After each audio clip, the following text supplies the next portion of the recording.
안녕하세요. 작년까지 결혼 생활을 하던 올해 30살 먹은 여자입니다. 잡은 고기한테 밥 안 준다는 말이 괜히 있는 말이 아닌 것 같네요.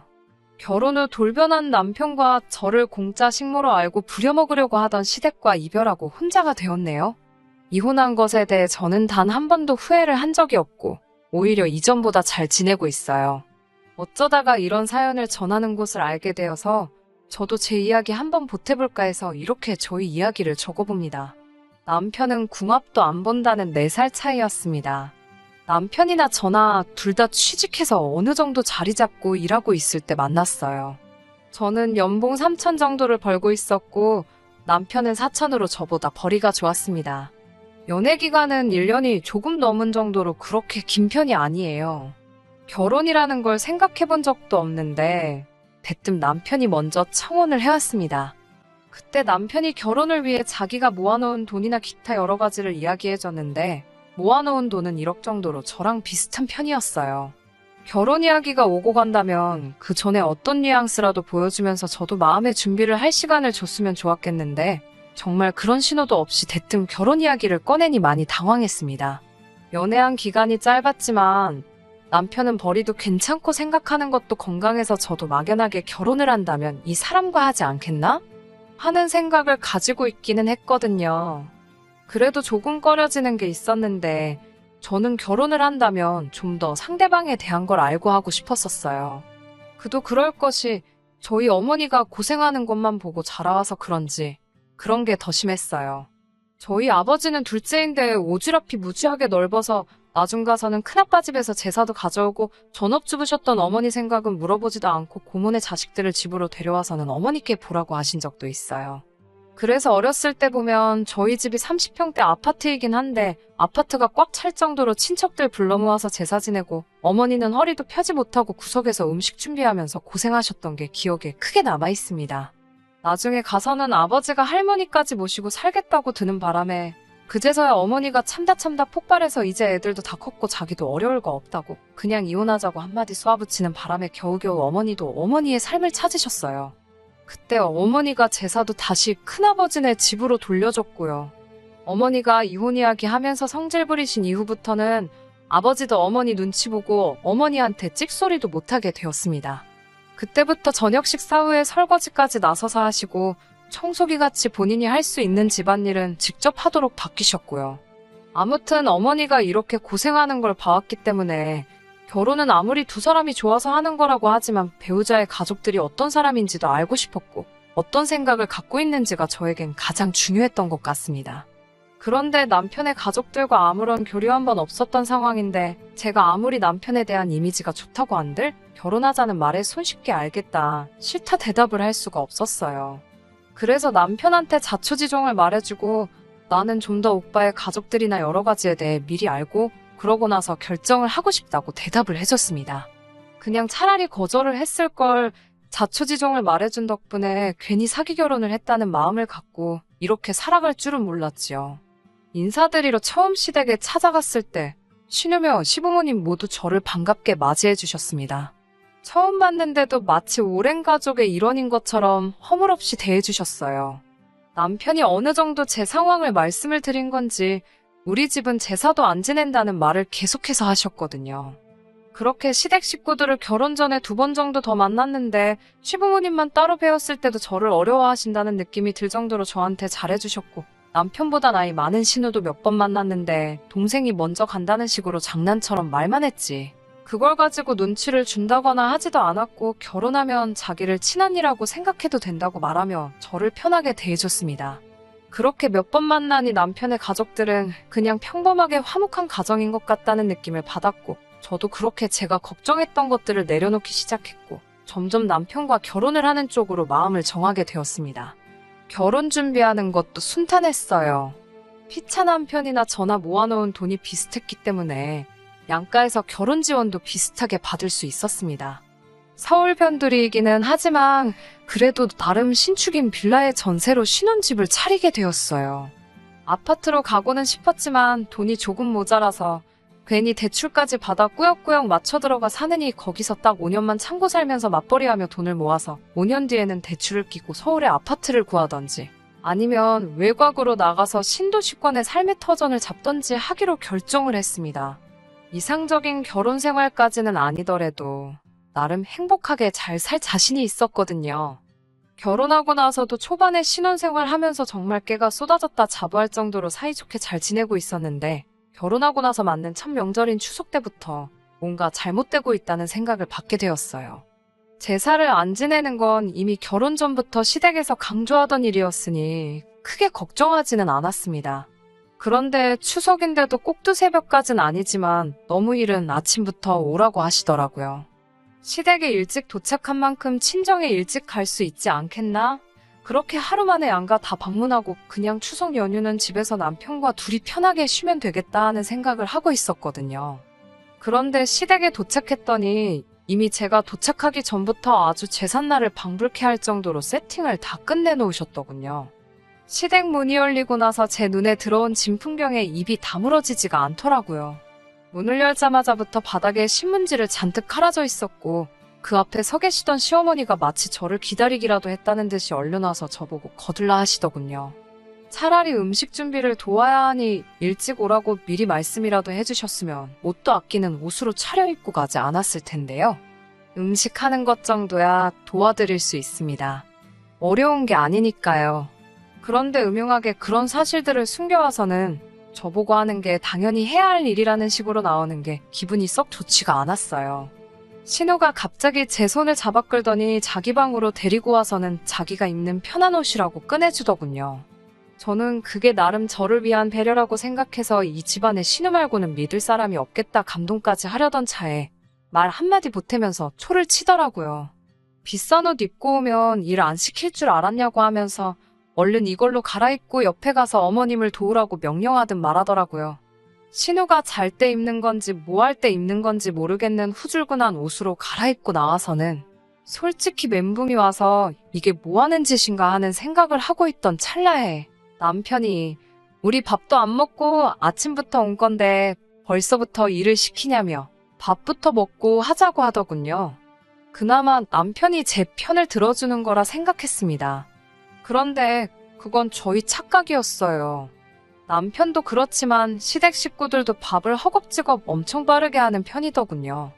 저는 시간을 들여서 꼭꼭 씹어먹는 편이라 많이 느린 편이고요. 제가 식사를 반도 끝내지 않았을 때 남편을 포함한 시댁 식구들 모두 식사가 끝나 있었고 하나같이 다 제가 먹고 있는 걸 보고 있더라고요. 괜히 시선이 느껴지니 밥이 입으로 넘어가는지 코로 넘어가는지 모르겠어서 저도 허겁지겁 식사를 하게 되었습니다. 제가 먹은 빈 그릇을 들고 어머님께 이건 싱크대에 담둬두면 되는 거냐고 했더니 어머님은 곧바로 어이가 없다는 듯한 반응을 보이며 너는 네 먹은 것만 치우려고 그러냐 하시더군요. 그게 무슨 뜻인가 이해가 안 가는 와중이었는데 신우가 먼저 자리에서 벌떡 일어나더니 방으로 들어갔어요. 그리고 남편과 아버님은 무슨 약속이라도 한 듯이 소파에 앉아 TV 채널을 이리저리 돌리기 시작했고요. 그제서야 알았습니다. 뒷정리를 저보고 하라고 하는 말이라는 걸요. 분위기상 저도 모르게 설거지를 하기 시작했는데 하면서 화가 나기 시작하고 하란다고 하고 있는 제 자신한테 열이 받기 시작했어요.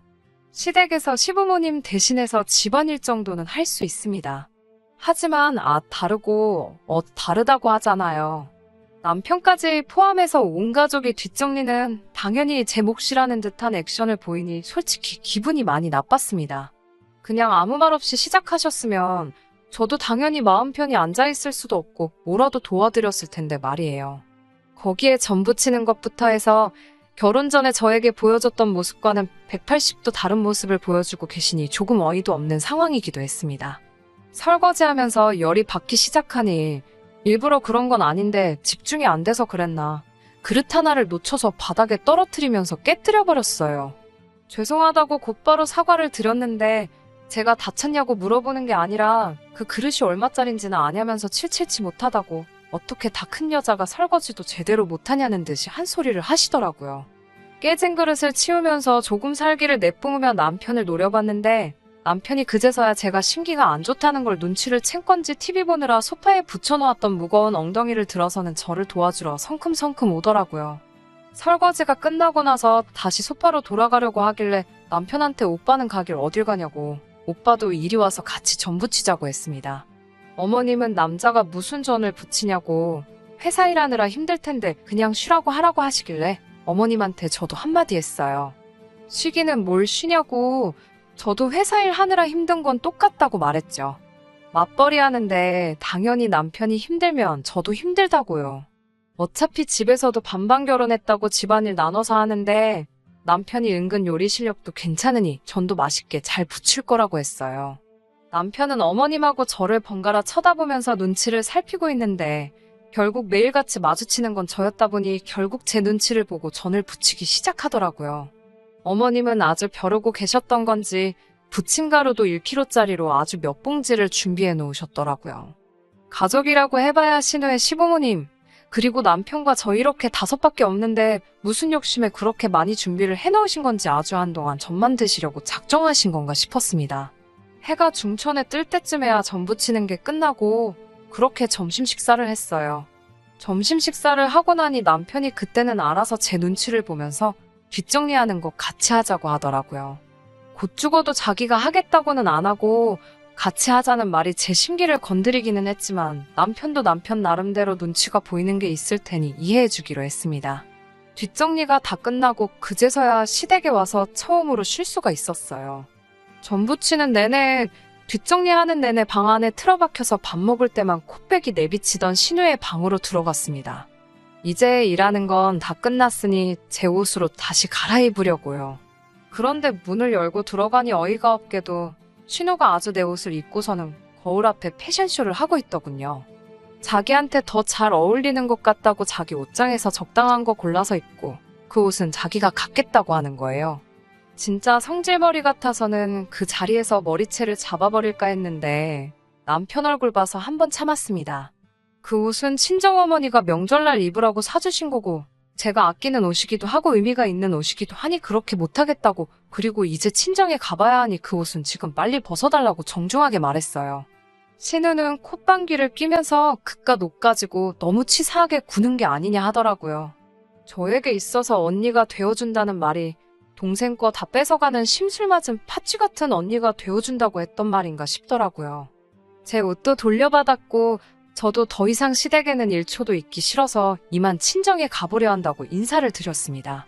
또 막상 간다고 하니까 다행히 잡지는 않으시더라고요. 가기 전에 전 부친 것 좀 싸가면 안 되냐고 했더니 시어머니가 그걸 제가 왜 가져가냐고 하십니다. 그 말에 빈정이 팍 상하고 여태까지 참아온 게 확 올라와서 저랑 남편이 반은 넘게 부친 것 같은데 저희 먹을 것도 못 가져가나요? 하고 따져 물었어요. 그랬더니 어머님이 말하는 꼬라지 좀 보라면서 니네 집 가는데 왜 우리 집 전을 가져가냐고, 너네 집 가면 네 엄마가 부친 전이 있지 않겠냐며 뭐라 하시는 겁니다. 그러다가 니네 엄마는 평생 전 부치던 게 한이 돼서 이번 추석에는 전을 안 부친다시니? 하면서 빈정거리더라고요. 분위기가 험악해지니까 남편이 저를 끌고 나와서 더 길게 이야기는 하지 않았어요. 친정으로 향하는 차 안에서도 분이 안 풀리는데 남편은 제 편을 들어주는 게 아니라 저한테 성질 좀 죽이고 살라고 뭐라 한마디 하더군요. 제 말투에 잘못이 없다고 할 수는 없습니다만 이거 제사만 안 지냈지. 전 부친 양만 보면 저희 어머니가 시집살이 장손 식모 노릇하실 적에도 이렇게 많이 하신 적은 없지 않나 싶을 정도였거든요. 10월드는 없을 거라 말하고 시부모님의 신우까지 결혼 전에 거짓으로 저를 대했다는 사실을 알게 된 데다가 남편이 무조건 제 잘못이라는 식으로 말을 하니 그때 결혼을 물을 수 있으면 물고 싶었어요. 친정에 가서도 엄청 열받아 있는 저를 보고 친정 부모님도 매일같이 시키는 것도 아니고 명절 때 하루인데 저보고 성질 좀 죽이지 그랬냐며 나무라시는데 솔직히 많이 서운했습니다. 집에 돌아오는 길에 남편에게 앞으로 시댁 안 보고 살 거라고, 나랑 결혼 생활 유지하고 싶으면 시댁 일은 알아서 잘 컨트롤하면서 내 남편 역할 똑바로 하라고 으름장을 놨어요. 남편은 뭔가 답답하다는 듯이 자기 변호를 하고 싶어 하는 것처럼 보였는데 제가 사전에 다 잘라버렸습니다. 남편은 결국에 알겠다고 대답했고 그래서 한동안 시댁하고는 마주치는 일 없이 지내게 되었어요. 그렇게 바로 얼마 전까지 오게 되었네요. 연을 끊고 사는 건 아니었고 되도록 안 보고 살기로 한 것이었기 때문에 적당히 해야 할 도리 정도는 하고 살았습니다. 차츰 시간이 지나기 시작하니 저도 그때 났던 화가 많이 가라앉기도 했고 무엇보다 남편이 가족들을 그리워하는 듯한 모습을 몇 번 보인 적이 있어서 저도 마음이 살짝 안 좋기도 했어요. 저 때문에 가족들하고 멀어졌다는 느낌을 받으니 부담감마저 생기더라고요. 그렇게 시댁을 멀리하고 지내는 동안 신우도 결혼을 했는데 신우 결혼식에도 남편 혼자만 다녀왔었거든요. 그때쯤 저도 정말 너무했다는 생각이 들어서 저도 조금씩 마음을 열기로 결정했습니다. 그래서 얼마 전에 있던 신우 신혼집 집들이에 저도 같이 가겠다고 결정을 했어요. 무엇보다 남편이 이제 다시 마음을 열기 시작한 저희 모습에 기뻐하는 모습을 보니 그동안 저도 너무 남편을 사지로 몰았던 게 아닌가 하는 생각에 미안함마저 들기 시작했어요. 그리고 제가 이만큼까지 액션을 취했으니 당연히 시댁도 제가 어떤 생각을 갖고 어느 정도까지 행동할 수 있는지 알았을 거라 생각을 했고 또다시 저에게 그런 갑질은 시키지 않을 거라고 생각을 했어요. 하지만 그게 아니었네요. 어머님은 이미 그때부터 저희 태도에 화가 많이 나 있으셨고 저를 어떻게든 굴복시키려고 벼르고 계셨나 봐요. 신우 집들이라고 해서 출발을 했는데 남편이 운전하는 차가 점점 익숙한 길로 움직이기 시작했어요. 도착을 하고 나니 시부모님이 사시는 아파트더라고요. 그래서 신우가 시부모님과 같은 아파트에 신혼집을 구한 건가 생각을 했습니다. 시부모님 집으로 들어가는 걸 보고는 그게 아니라는 생각을 했지만 저는 그게 남편이 시부모님도 모시고 신우집으로 향하려는가 보다 생각했지 그런 꿍꿍이가 있을 거라고는 생각도 못했네요. 시댁에 들어가니 어머님은 저를 쳐다도 보지 않으시고는 후딱 와서 앞치마 메고 음식 준비를 도우라는 겁니다. 신우 집들이를 가는데 무슨 음식을 준비하느냐 물었더니 바쁜 애들한테 무슨 음식 준비까지 시키냐고 우리가 음식을 해갈 거라 했다고 하십니다. 아무리 제가 마음을 열기로 했다고 해도 그게 시모가 시키는 대로 하겠다는 말은 아니잖아요. 다시 평범한 관계로 돌아갈 수 있게 저도 노력하겠다고 하는 말이었는데 시모도 남편도 제가 다시 마음의 문을 열겠다고 하는 말이 이 집 식모로 살겠으니 마음껏 부려먹어 주세요라고 이해를 한 게 아닌가 싶었습니다.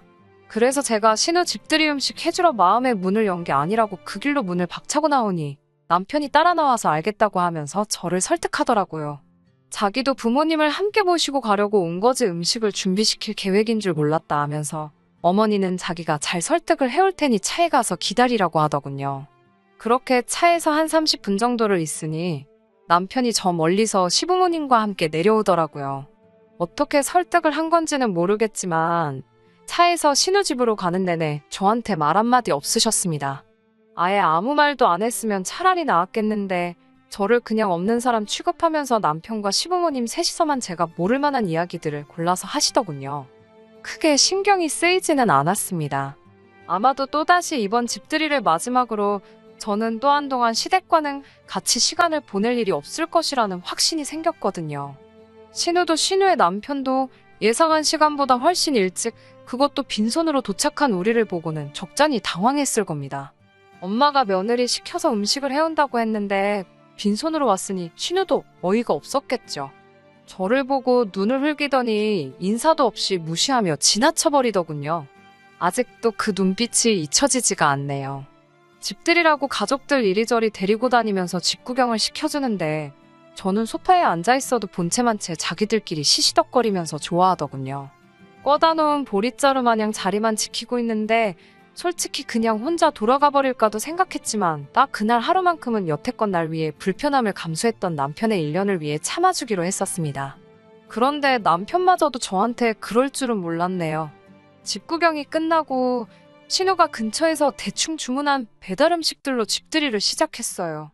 식사가 끝나고 또 신우와 시어머니가 고집을 부리더군요. 이제는 아예 신우집 집들이상 뒷정리를 저보고 하라고 하더군요. 신우 남편은 이게 무슨 경우인가 하면서 자기가 치우겠다고 하는데 신우도 자기 남편한테 소리를 떽 지르면서 이참에 아주 교육을 확실히 해줘야겠다며 무조건 제가 해야 한다는 겁니다. 세상에, 신우 집들이의 음식도 며느리가 해가야 하고 뒷정리까지 제가 해야 한다고 생각하는 세상 어디에도 없는 개념에 웃음도 안 나더군요. 그래서 제가 신우한테 내가 왜 니네 집 집들이한 거 뒷정리를 해야 하냐며 소리를 질렀어요. 시어머니가 또 옆에서 저거 말하는 것 좀 보라고 하면서 남편을 나무라더군요. 작년 명절에 있었던 일까지 다시 끄집어내면서 아주 제가 집안 형제 사이부터 부모 자식 관계까지 다 이간질을 하고 있다는 식으로요. 저야 1년 가까이 이미 안 보고 살았기 때문에 두 번이 어려울 게 없었습니다. 남편이 안쓰럽긴 하겠지만 제 기분을 잘 살펴줬으니까요. 그런데 이번에는 남편도 저한테 한 소리를 하더군요. 뭐 어려운 부탁을 한 것도 아니고 며느리가 음식도 좀 할 수 있고 뒷정리도 도와줄 수 있는 거 아니냐면서 왜 멀쩡한 우리 가족을 시월드로 만드냐고 뭐라 하더군요. 남편한테 지금 니네 가족이 나한테 하는 행동들의 이상한 점을 하나도 못 느끼는 거냐고 했더니 1년 동안 연 끊고 살았던 거 하면 네가 조금만 참으면 되는 거였는데 가족관계 이상하게 만든 것도 사실이지 않냐. 마음을 열기로 했으면 당연히 해야 할 며느리들이 그런 것 좀 하면 되는 거지. 너는 뭐가 그렇게 불만이라서 꼭 그렇게 멀쩡하게 마음씨 좋은 우리 가족들을 시월드로 만들어버려야 속이 후련한 거냐 저한테 성질을 부리더군요. 그래서 됐다 그랬어요. 여태까지 이 얼마 안 되는 결혼 생활 유지한 것도 다른 것 다 떠나서 어쨌든 너가 내 편이 되어주었기 때문인데 알고 봤더니 그런 생각을 가지고 있는 줄은 몰랐다고? 내가 숙이고 들어가 너네 집 식모살이 할 바에야 그냥 이혼하고 말겠다고 하고 자리를 박차고 나왔어요. 시댁의 갑질이 어느 정도 파탄의 원인이 되어서 이혼하는데 큰 어려움은 없었어요. 얼마 되지도 않는 돈이지만 위자료도 청구할 수 있었네요. 그 얼마 되도 않는 위자료를 받은 것보다 그 더러운 본 모습을 숨기고 저를 가족의 일원으로 받아준다 하면서 식모 노릇을 시키려고 한 집구석하고 영원히 이별하게 된 것이 속이 더 후련하네요. 집들이 날 있었던 게 신우 남편한테도 조금 영향이 있었던 것 같아요. 그렇게 저한테는 며느리 도리를 강요하더니 남이 집 며느리가 된 신우한테는 그렇게 하지 않았나 봐요. 오히려 사위 덕 좀 보겠다는 식으로 명절이며 뭐며 빈손으로 찾아온 신우 남편한테 그렇게 눈치를 주면서 돈을 뜯어내려고 했나 봅니다. 돈으로 효도하는 게 사위가 할 도리라면서 말이죠. 그런데 신우 남편은 이미 결혼한 지 얼마 되지 않아서 제가 시댁 식구들한테 겪은 것들을 봐왔기 때문에 이거 말도 안 되는 집구석에 잘못 걸렸다는 걸 금방 눈치를 챘는지 신우 남편도 신우에게 이혼장을 집어던졌고 그 집구석도 결국에는 이혼을 하게 되었다는 이야기를 들었네요. 내로남불 지자식들은 소중하고 남의 집 사람들한테만 도리 운운하며 어떻게든 한몫 챙겨보려던 집구석이니 아무래도 그 집구석은 평생 가도 며느리나 사위를 얻지 못할 거예요. 저도 저지만 신우 남편도 그렇게 탈출하게 돼서 다행이라는 말을 전해주고 싶네요. 요즘 결혼은 필수가 아닌 선택이라는 말이 괜히 있는 게 아닌 것 같아요. 뉴스에서는 인구 감소 운운하면서 결혼을 장려하고 있기는 하지만 결혼하기 전보다 결혼 후에 불행한 삶을 살게 된다면 굳이 애써 결혼을 해야 할 필요는 없다고 생각합니다. 요즘 이혼은 흠도 아니라고 하니 굳이 그런 지옥에 발을 담근 채 빼지 못하고 참고 사는 게 아니라 저도 한번 실패한 경험을 거울 삼아 다음에 만날 사람은 제가 처음부터 원하던 서로를 동등하게 생각해줄 좋은 사람을 만나 다시 행복한 삶을 살고 싶어요. 끝까지 들어주셔서 감사합니다.